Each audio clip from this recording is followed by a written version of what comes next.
Good evening, everybody. Welcome to my NFL channel for 2021, and we'll see how it goes.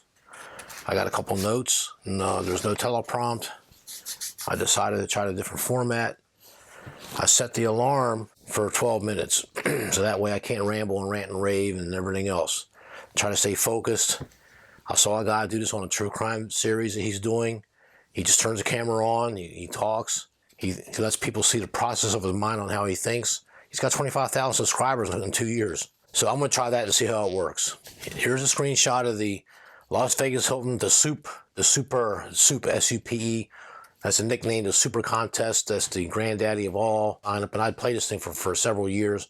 Came close 3 times to getting into money. I was 2 slots away in 2006, getting a payday, but that's okay. I can still pick winners, and I'm going to pick them for you. Why I like the SUPE.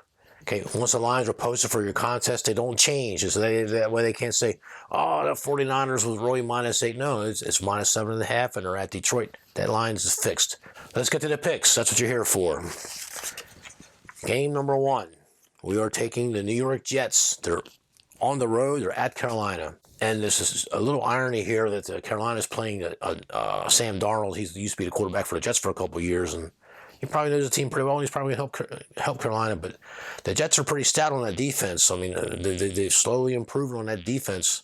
They got some good defensive players. I'm looking for an outright upset here. I think the Jets are going to beat them. Okay, game number 2, and this is a tough one.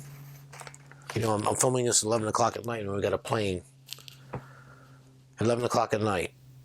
Wow. And I got to get this thing cut before midnight so I can get a timestamp on YouTube. It's 9/11, not 9/12. This day is Sunday. The Los Angeles Chargers, the formerly San Diego Chargers. So if I slip out to say San Diego like I did a couple years in a row, forgive me. I'm so used to them being a San Diego Charger, I can't get used to them being in Los Angeles. But the Los Angeles Chargers are getting +1. They're at the Washington football team. There's a lot to like about this Washington football team. They're getting better and better. They actually have a pretty decent defense. They got a good stout front four. But they lost in the playoff game, and I know they were playing us a real stud when they lost that playoff game. Everyone picked them to lose. They were 7-9 or something like that. And if the Philadelphia Eagles had won their game against whoever they were playing the Cowboys, whoever they were playing, they laid down. The Giants would have won that division. It was against the Redskins. Not the Redskins. If they were against Washington's football team, if the Eagles don't lay down in that game and they hang on to that game, the Giants win the NFC East with a 6-10 record through 3 series of tiebreakers, and they started the year 1-7. I wanted that so bad in the NFL. It's just to kick the NFL in the teeth and say, here, how's your product now? Stop tinkering with it. But you play who you play, and it's not the fault of the Giants. It's not the fault of the NFC East. Any given Sunday or Thursday night or Monday night, whatever, any given Sunday, any team can win. That's why they play the game. I just think that the Chargers, they won their last 4 regular season games. I think he had the team on the right direction, but they had the key injuries on the defensive spot, and they got off to a bad, horrible start. But they finished pretty strong. I think San Diego's going to continue their winning streak in the regular season. They're going to win this game on the road. Okay, pick number 3. The Cleveland Browns +6 at Kansas City. I know this is a game I'm going to get bashed out here by my own family and my wife. These Kansas City fans and these Patrick Mahomes. I love Mahomes too. I mean, I like all the players, but you can't be that way when you're trying to win the money. You can't be that way. You gotta be like a surgeon, and you got the patient. Oh, what's he got? Oh, he's got a lymph node cancer. We got to cut out the cancer. Well, you don't think about what kind of a person is he, or what did he do in college? And you think, I got to focus on getting that cancer out and patch him up, make sure he survives. So next, it makes us a little callous here, a bad example, but you got to laser focus on your teams and matchups. You got to laser focus on momentum and other factors. You got to look at every variable in NFL handicapping. And those who have been following me and know about me know that I look at a lot of things, and it's not just one thing that can make or break a bet or make or break a selection. It's the totalitarian of everything. You got to encompass everything. You don't have to know the players' names, the jersey numbers, who the coaches are. You don't have to know any of that. Which cheerleader's banging which player. You don't need to know any of that. You just got to know what they're doing on the field. Your experience will carry you through. So my experience tells me I think the Cleveland Browns, they should have beat Kansas City in that playoff game at Kansas City last year. They lost 22-17. I knew Mahomes got injured, but Cleveland had a couple injuries too. Injuries affect every team at certain times. It's part of the game. And I met handicappers when I was in the betting syndicate in Las Vegas years ago with all those old guys. The only one's left alive. The other 8 have passed. And there's only one old guy left, and I was the 10th person. I was the rookie, late 40s, early 50s. They call me the kid, the baby, and everything. But they taught me a lot of what I know. If they didn't win, they didn't eat. So let me throw that in there. So, and I know if they were all alive today, and I should email or call the guy that's still alive. I can get him on the phone. He would take the Cleveland Browns.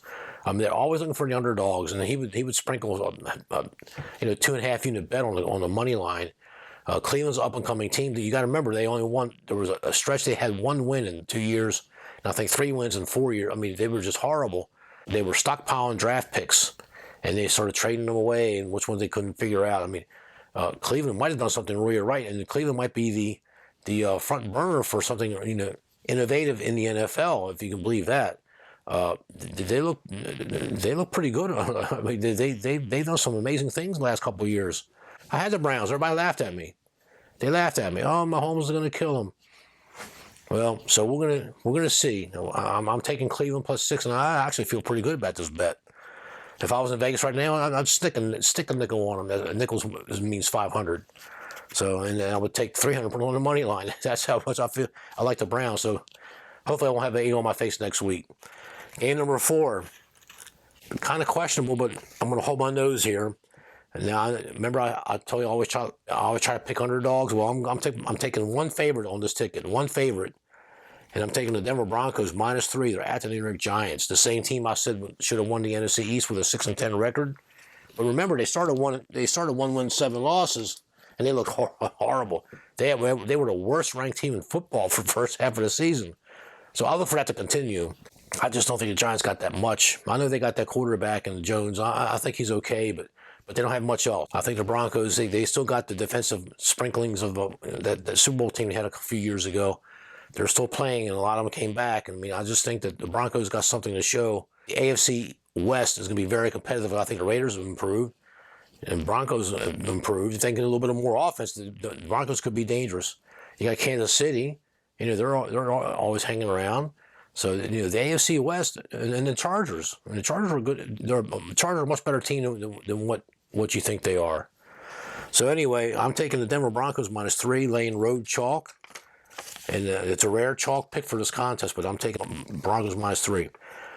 Game number 5. Another one I caught hell in the kitchen here. The Las Vegas Raiders +4.5 against the Baltimore Ravens. You betting against Baltimore, your home team? What are you doing? Lamar Jackson, this and that, Harbaugh, the coach, and Gruden's overrated, and blah, blah, blah. Gruden ripped off the Raiders. The Raiders are going to come out, and the Ravens has some untimely at least three key injuries with a 4th questionable with a backup running back. I should say 4 key injuries in preseason. I think John Gruden is smart enough, and he's astute enough, and he's clever enough to take advantage of that. This is OA, or Bum Phillips would say, for the Houston Oilers, and not the Houston Oilers of old, when he has to play Steelers every year, twice a year in the playoffs or anything else.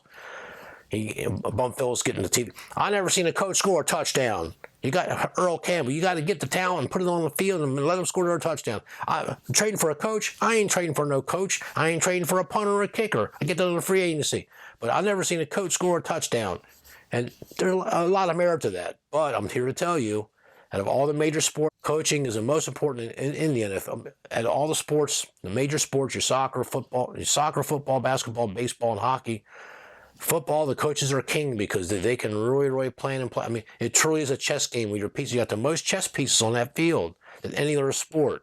And it's got the biggest field. There's several ways to score.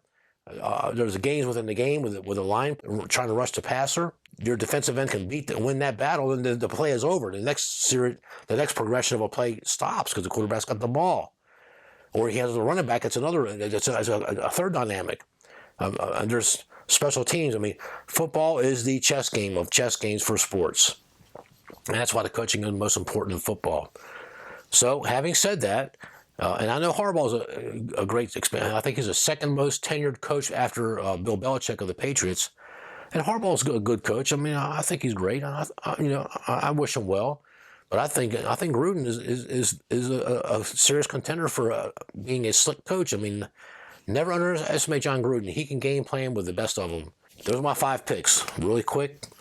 I'm taking the Jets +5, Chargers +1, Browns +6, Broncos -3, and I'm taking the home underdog, Las Vegas Raiders +4.5 against the Ravens. And I just think that I got something here. Anyway, I got a minute left.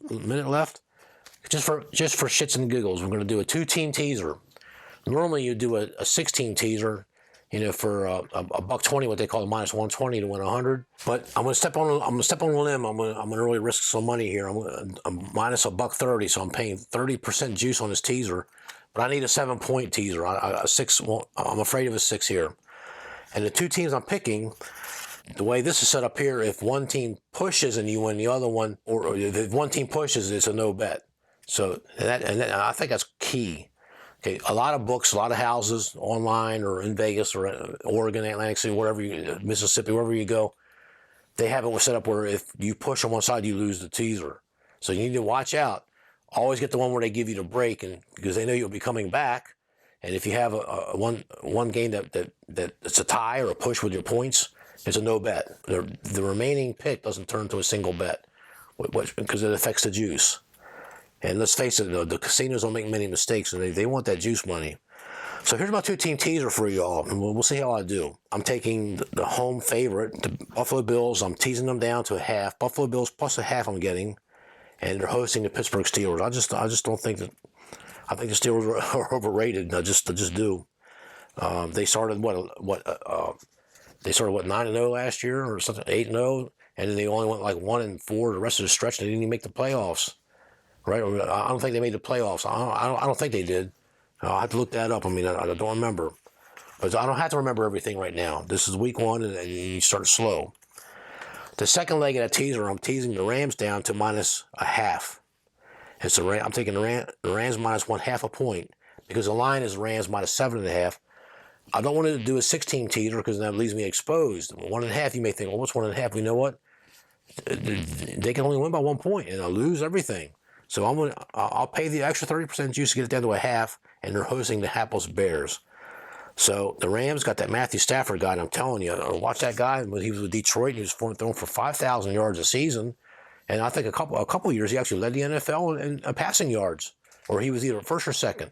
And Calvin Johnson retired, Megatron. And I thought, who's he throwing to? Well, he's throwing to somebody, and or he made them better than what they were. I just think Matthew Stafford he was the next Tom Brady coming up on deck. He's playing on a crap team. Playing on a team doesn't really care if it wins. They just need to keep the revenue coming in. Are they really committed to winning? Is Detroit really committed to winning? I don't think so.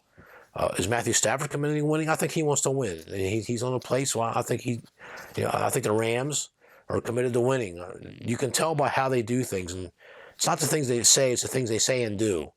And I just think the Rams are committed to winning. I just think they're a winning team. And the Rams, I love the Rams because they got the big defense. They got that guy on that defense. I mean, he's just a beast. His name escapes me. I could picture him. Clean-cut guy. God, what is his name? Oh, well, anyway, you know who I'm talking about. He's the best defensive end in football. So they got him, and I love defensive teams. So my 2-team teaser, I'll wrap this up here. I'll cut a lot of this out, keep the video short. I'm teasing the Bills down to the Bills +1, the Bills +0.5, hosting the Steelers, and I'm taking another home team, the Rams. I'm teasing them down to -1.5, and they're hosting the Chicago Bears. Now notice my 5 picks that I'm using for the contest. I don't have any on my teaser. That's called diversification.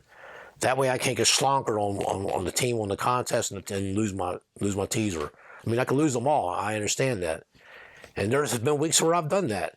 But this, I just think this is the way to go. You want to diversify. And something else for you gamblers out there that just can't resist, like my friend called me on my W-2 job the other day. Hey, I need a winner. And can you give me a 2-team? So I'll give you one thing for the night, because I know you're betting the night. I know the person.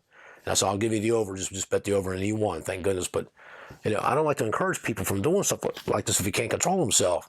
Week 1, just start slow. See how they do. A lot of things can happen. Things happen every week. It's a long season. There's, 3 yards a crack, 5 yards a crack, 7 yards in the pass play. You march down the field. You don't run up the mountain. You take one step at a time. So that's enough of me. I wish everybody the best of luck and good luck out there.